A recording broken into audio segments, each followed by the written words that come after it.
Hey guys, आप सभी को स्वागत है एलिफेंट भाइस में। और मैं हूँ रुपेश।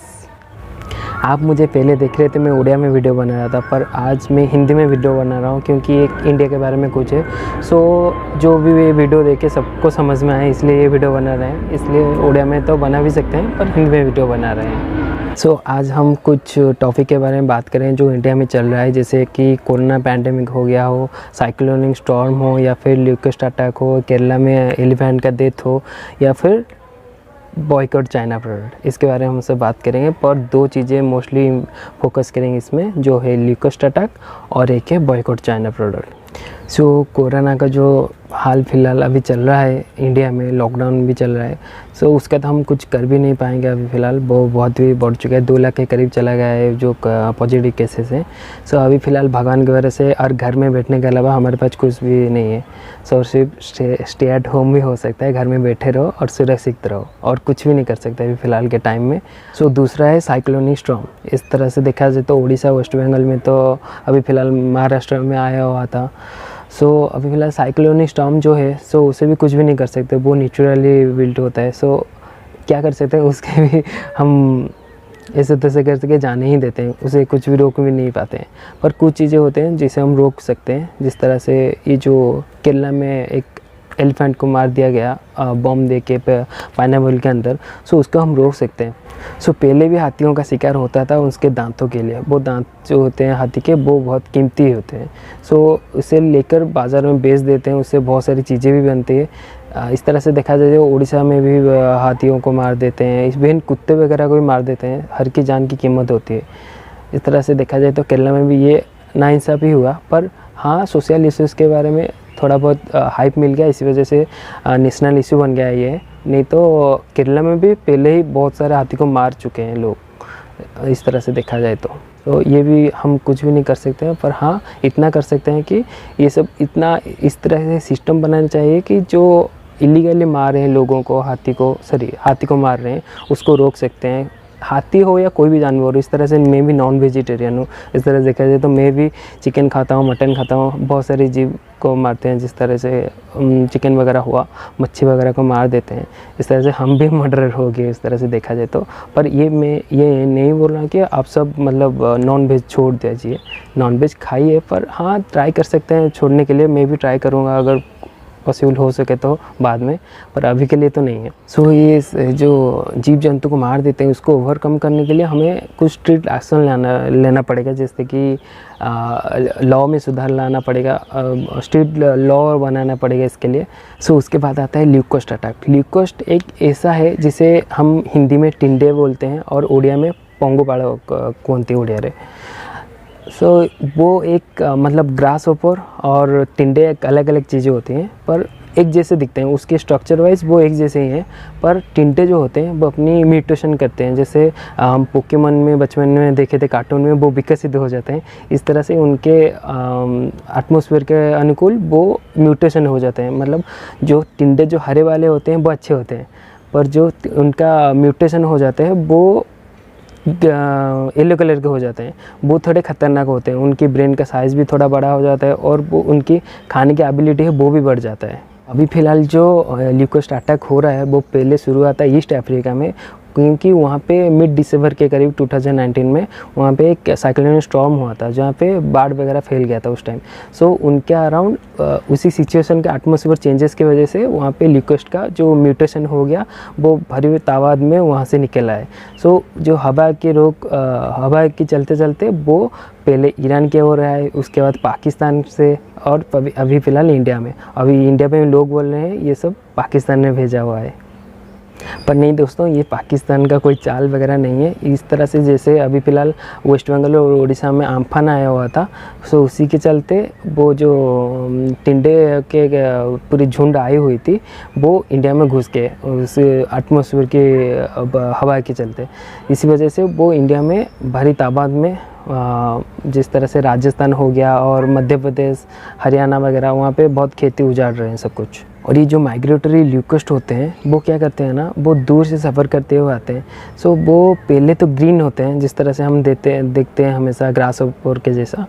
ये जो माइग्रेशन के चलते वो एटमॉस्फेयर चेंजेस की वजह से वो सॉलिटरी स्टेट से और ग्रेगरियस स्टेट में आ जाते हैं। सो वो थोड़े भूखे उनकी ज़्यादा बढ़ जाती है। सो जो उनके सामने जो भी कुछ भी आता है, खेत वगैरह सब कुछ खा लेते हैं, उजाड़ देते हैं और सब कुछ नष्ट करके चले जाते हैं। और एक चीज़, ये जो तिंडे आते हैं मतलब झुंड बना के, तो वो तकरीबन 40 मिलियन के करीब झुंड बना के आते हैं। सो आप सोच के देखिए 40 मिलियन मतलब कितना सारा झुंड बना के आते होंगे। सो वो एक ही दिन में मतलब 35,000 के लोगों का बराबर खाना खा लेते हैं। मतलब खाना खा लेते हैं तो खेत वगैरह उजाड़ के खा लेते हैं सब कुछ। तो इसका सल्यूशन क्या है वो टिंडे को हटाने के लिए? सो हम क्या कर सकते हैं ना, पेस्टिसाइड्स डाल सकते हैं उनके ऊपर या खेतों वगैरह में। इस तरह से क्या होगा ना, हम जहरी खाएंगे, हमारे सेहत के लिए भी हानिकारक है। और कभी कुछ इको फ्रेंडली पेस्टिसाइड्स भी ऐसे आते हैं जो उनके लिए भी सही नहीं है, मतलब उसमें वो टिंडे वगैरह नहीं मरते हैं। और अभी क्या फ़िलहाल क्या हुआ ना, पाकिस्तान की तरफ होके वो जो आए हुए हैं यहाँ पे ल्यूकोस्ट वगैरह, पाकिस्तान ने एक फार्मूला ईजाद किया है, मतलब एक आइडिया बनाया हुआ है। वो क्या कर रहे हैं ना, उनके फार्मर्स को बोल दिया गया है कि मतलब बैग भर के या बस्ता भर के हमें ला के दो वो टिंडे वगैरह, हम तुम्हें उसके ब्याह पर पैसे देते हैं। और मतलब एक बात है, वो उस टिंडे वगैरह को क्या करेंगे, वो उसको लेकर चिकन को फीडिंग करेंगे। मतलब उसको जो ल्यूकोस्ट होते हैं उसमें 70% ऐसा प्रोटीन होता है, इसकी वजह से वो चिकन को फीडिंग करेंगे उसको हेल्दी बनाने के लिए। ये तरीका तो पाकिस्तान ने बनाया हुआ है, कुछ बोल नहीं सकते पर कारगर है। हाँ, हो सकता है, वहाँ पे चल रहा है। अभी फ़िलहाल इंडिया में भी RSS ने बोल दिया है कि हाँ इसको इम्प्लीमेंट कर सकते हैं, ऐसी कोई इम्पॉसिबल वाली बात नहीं है इसमें। अभी फ़िलहाल आते हैं चाइना प्रोडक्ट्स बैन के ऊपर। क्या ये सच में मुमकिन है? चाइना का प्रोडक्ट सब कुछ जो होता है वो हम बैन कर सकते हैं इंडिया में? नहीं दोस्तों, ये बैन नहीं हो सकता, सब कुछ तो बैन नहीं हो सकता।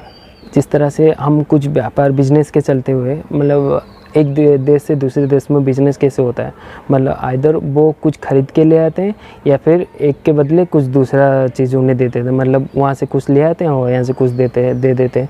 इस तरह से करके बिज़नेस वगैरह शुरू करते हैं। सो उसके चलते हम इंडिया वाले तो उसे बैन नहीं कर सकते। आप अगर बोले कि क्या हमें क्यों बोला जा रहा है कि इंडिया को मतलब चाइनीज़ प्रोडक्ट को बैन करने के लिए, होल इंडिया तो पूरा बैन कर सकता है। इंडिया गवर्नमेंट तो चाइना का प्रोडक्ट को यहाँ आने से बैन भी कर सकता है, पर ऐसा नहीं हो सकता। वो बिज़नेस कर रहे हैं, पर हमें बॉयकॉट करना चाहिए। पर क्या सच में ये मुमकिन है?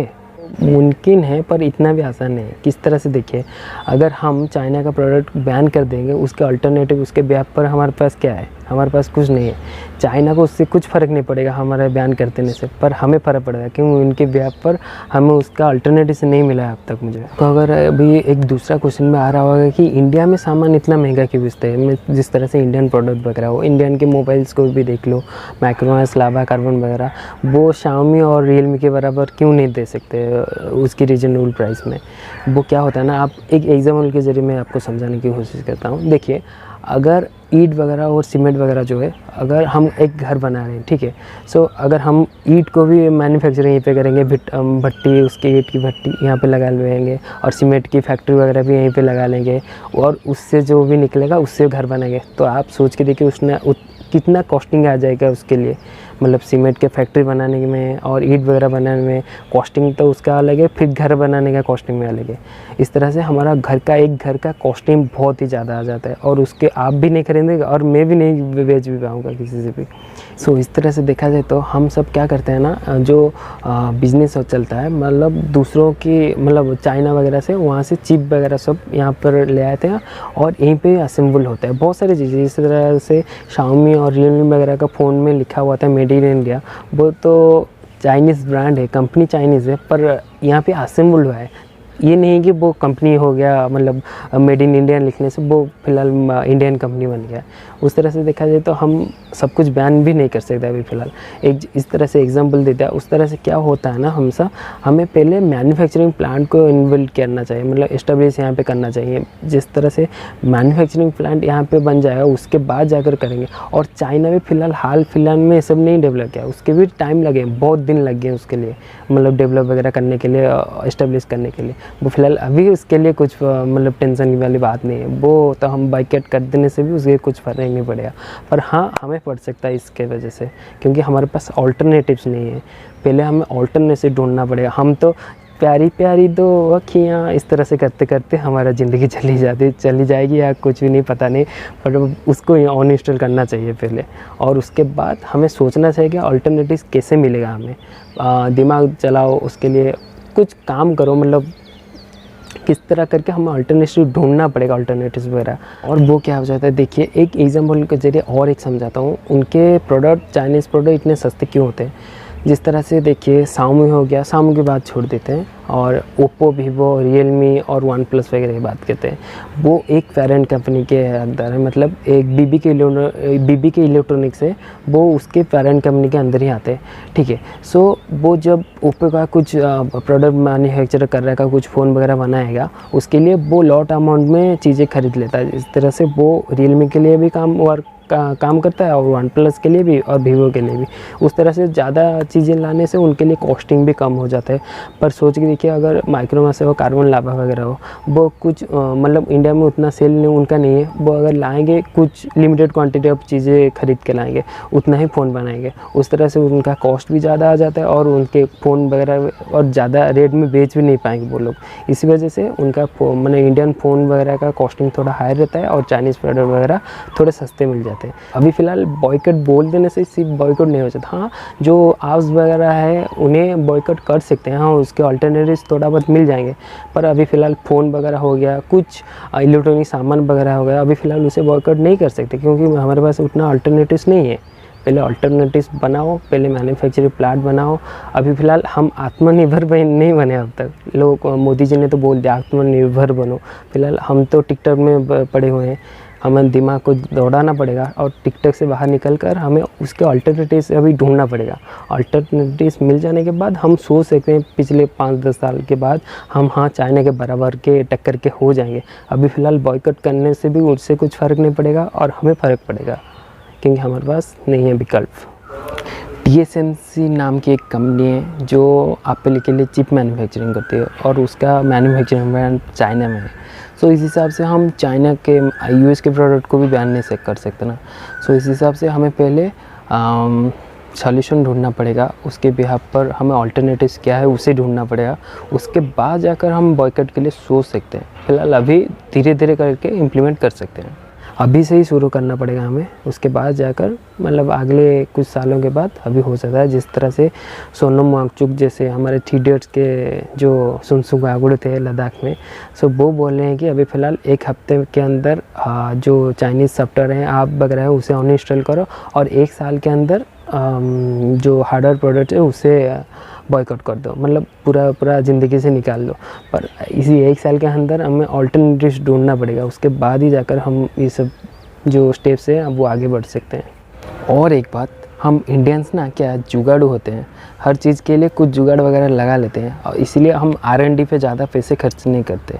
सो चाइनीज़ कंपनी वगैरह क्या करती है ना, वो R&D में ज़्यादा पैसे खर्च करती हैं, और उसके बिहाफ पर वो इनोवेटिव तरह के कुछ चीज़ें डेवलप करते हैं, जैसे कुछ आइकॉनिक हो, हम उसे ख़रीदने के लिए इंटरेस्टेड हो जाएं। इसी वजह से लोग चाइना के प्रोडक्ट के लिए ज़्यादा इंटरेस्टेड होते हैं बजाय इंडियन प्रोडक्ट के लिए, क्योंकि इंडियन प्रोडक्ट ज़्यादा R&D पर पैसे खर्च नहीं करती है, और इसलिए उनके प्रोडक्ट वगैरह भी इतने क्या काम के नहीं होते, उसो सस्ते भी होते हैं चाइनीज़ प्रोडक्ट। इसलिए लोग चाइनीज़ प्रोडक्ट प्रेफर करना ज़्यादा बेहतर समझते हैं इंडियन प्रोडक्ट के मुकाबले में। बेहतर है हम खुद ही मैन्युफैक्चरिंग हब बना लें इंडिया को। सो हम क्या कर सकते हैं ना, अपना आइडिया जो है डेवलप वगैरह कर सकते हैं। R&D में थोड़ा बहुत पैसे खर्च करके उसको, उस प्रोडक्ट को कैसे ज़्यादा इस्तेमाल लायक बना सकते हैं, उसमें इन्वेस्टमेंट कर सकते हैं और सोच सकते हैं। अगर वीडियो आपको पसंद आए तो लाइक कीजिए, शेयर कीजिए, सब्सक्राइब कीजिए, और कमेंट कीजिए कि हाँ आपके पास क्या आइडियाज़ है, क्या कुछ इनोवेशन आपने बनाया हुआ है। हम ट्राई करेंगे उसको अपने वीडियो में लाने के लिए। इस तरह से शायद मेक इन इंडिया और आत्मनिर्भर बन सकते हैं। हम भी उसे ट्राई करेंगे मार्केट में लाने के लिए, अगर कुछ प्रोडक्ट अच्छा हुआ तो। सो ट्राई कीजिए, एक वीडियो वगैरह बनाएंगे उसके ऊपर, मतलब आप जो इनोवेशन वगैरह बनाएंगे, कुछ आइडियाज़ है, सो हमें कमेंट करके बोलिए। अगर वीडियो अच्छा लगा तो सब्सक्राइब भी कर लीजिए। जय हिंद, जय जगन्नाथ।